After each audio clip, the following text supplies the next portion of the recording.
when it was Sparsha, and I still love it so much. So 2000 ಇಸ್ವಿಯಲ್ಲಿ ಸ್ಪರ್ಶ cinema ಮುಖಾಂತರ break through ಪಡ್ಕೋತಾರೆ. ಹುಚ್ಚ cinema ಮುಖಾಂತರ box office ಅಲ್ಲಿ ಕಿಚ್ಚೆಬ್ಬಿಸ್ತಾರೆ. ಅಲ್ಲಿಂದ ಕಿಚ್ಚ ಅನ್ನೋ ಹೆಸರು ಕರ್ನಾಟಕದಾದ್ಯಂತ ಮಾತ್ರ ಅಲ್ಲ, ಜಗತ್ತಿನಾದ್ಯಂತ ಪ್ರತಿಧ್ವನಿಸುತ್ತೆ. ಅಂಡ್ ಅದೇ ಕಿಚ್ಚ ಅನ್ನೋ ಹೆಸರು ಇವತ್ತು ಕಿಚ್ಚಾಸ್ ಕಿಂಗ್ಸ್ ಬೆಂಗಳೂರು ಈ ಒಂದು ಬ್ಯೂಟಿಫುಲ್ ಇವೆಂಟ್ಗೆ ಕಾರಣವಾಗಿದೆ. ನಮ್ಮ ಬೆಂಗಳೂರಿನ ಫ್ರಾಂಚೈಸಿಯ ಪ್ರೌಡ್ ಓನರ್, ಕರ್ನಾಟಕದ ಬಿಗ್ಗೆಸ್ಟ್ ಸೂಪರ್ ಸ್ಟಾರ್ ಅಭಿನಯ ಚಕ್ರವರ್ತಿ, ಬಾದ್ಶಾ ಕಿಚ್ಚ ಸುದೀಪ್ ಸರ್, ಐಆರ್ the newest team Kichcha's kings ಬೆಂಗಳೂರಿನ ಬಗ್ಗೆ ಕೆಲವು ಮಾತುಗಳನ್ನ ಆಡಬೇಕು ಅಂತ ಕೇಳ್ಕೊತಾ ಇದೀನಿ. ರೋರಿಂಗ್ ಅಪ್ಲಾಸ್ ಒಂದಿಗೆ ಅವ್ರನ್ನ ಸ್ಟೇಜ್ ಮೇಲೆ ಬಂದ್ ಮಾಡ್ಕೊಳ್ಳೋಣ. Give a big round of applause to our super star ಅಭಿನಯ ಚಕ್ರವರ್ತಿ.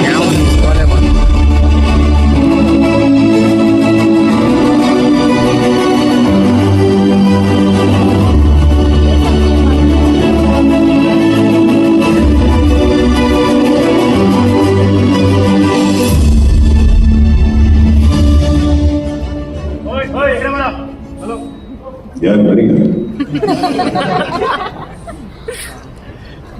ಬಂದಿರೋದೆಲ್ಲ ನನ್ನ ಸ್ನೇಹಿತರಿಗೆ ಪ್ರೀತಿಯ ನಮಸ್ಕಾರ, ಮಾಧ್ಯಮ ಮಿತ್ರರಿಗೆ ನಮಸ್ಕಾರ, ನನ್ನ ಗೆಳೆಯರಿಗೆ ಹಾಗೂ ಬಂದಿರೋ ನನ್ನ ಗೆಳೆಯರ ನಮಸ್ತೆ, ವೆಲ್ಕಮ್.